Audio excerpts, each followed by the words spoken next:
দ্বিতীয়তে আমাৰ যিবিলাক ষ্টুডেণ্ট ডিপ্লোমা ইন এডুকেশ্যন পাছ কৰে BEd ইন এডুকেশ্যন পাছ কৰে তেওঁলোকক আমি পুনে পুনে টেট শিক্ষক নিযুক্তি দিওঁ কিন্তু স্কুলত ক্লাছ কেনেকৈ কৰিব পাৰে তাৰ আমি অৰেল নম্বৰৰো আমাৰ ব্যৱস্থা নাই বা প্ৰেক্টিকেল পৰীক্ষা লোৱাটো সম্ভৱ নহয় মই শিক্ষা মন্ত্ৰী ডাঙৰীয়াক অনুৰোধ কৰিম যে DEd আৰু BEd ডিগ্ৰী লোৱাৰ আগতে অন্তত 8 মাহ স্কুলত পঢ়ুৱাৰ অভিজ্ঞতা থাকিব লাগে যাতে তেওঁলোকে প্ৰেক্টিকেল নম্বৰ এটা লৈ আহিব পাৰে যদি এজন BEd অলৰেডি 6 মাহ যদি ক্লাছ কৰাৰ অভিজ্ঞতা লৈ আহে আমি অৰেল পৰীক্ষা পাতিব নালাগে এতিয়া আমি মে মাহত পোষ্ট গ্ৰেজুৱেট টিচাৰ আৰু গ্ৰেজুৱেট টিচাৰৰ আমি ৰিজাল্ট দিম ৰিটেন পৰীক্ষা হৈছে ৰিটেনৰ পিছত ৰিজাল্ট দিব আমি অৰেল নলওঁ অৰেল ললে চৰকাৰত দুৰ্নীতি আহিব কিন্তু BEd পাছ কৰাৰ আগতে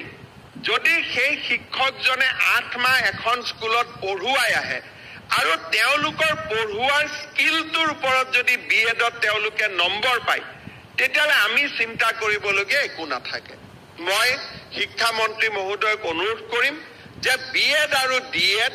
শ্ৰেণী কোঠাৰ এটা ক্লাছৰুমৰ ভিতৰত থিয়ৰিৰ এটা পৰীক্ষা হোৱাৰ পৰিৱৰ্তে প্ৰেক্টিকেল ক্লাছ লোৱাৰ যদি অভিজ্ঞতা লৈ তেওঁলোকে DEd আৰু BEd পাছ কৰি আহে তেতিয়ালে আমি অৰেল পটাৰ প্ৰশ্নই নুঠে আমি তেওঁলোকক পোনপটীয়াকৈ নিযুক্তি দিব পাৰিম এই দিশটো মই আপোনালোকক দৃষ্টি আকৰ্ষণ কৰিবলৈ অনুৰোধ কৰিম চতুৰ্থতে যিহেতু আমি ৰিটেন পৰীক্ষা নাপাতো এজন টিচাৰ ক্লাছত গ'ল তেওঁ একেবাৰে কমিউনিকেট কৰিব নোৱাৰে চাকৰি পোৱাৰ পিছত আমি তেওঁক বিদায় দিব নোৱাৰো অন্তত 2 বছৰ শিক্ষকক আমি প্ৰবেশনত ৰাখিব পাৰো নে নাই যে মই চাকৰিটো পালো চাকৰিটো মোৰ কনফাৰ্ম হ'ব কিন্তু কনফাৰ্ম হ'ব আফটাৰ 2 ইয়াৰ্স এই 2 বছৰ পুৰা দৰমহাও পাব সকলো পাব